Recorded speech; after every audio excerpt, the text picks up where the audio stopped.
What was supposed to be a happy surprise that went horribly, horribly wrong? The first thing I heard when I walked into my own apartment wasn't surprise.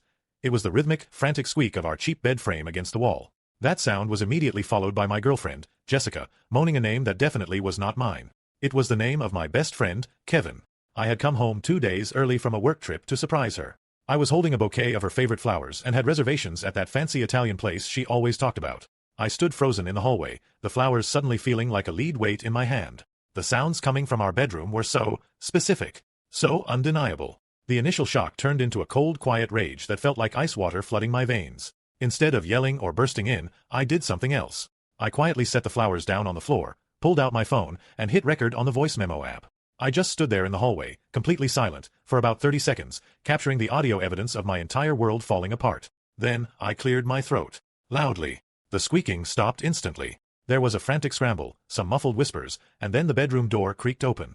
Kevin, my best friend since we were 10 years old, stood there shirtless, his face a mask of pure panic. Jessica was behind him, desperately trying to pull the bedsheet up to cover herself. I didn't say a word. I just held up my phone, made sure he could see the recording screen, and gave him a slow, deliberate nod. His face went from white to green.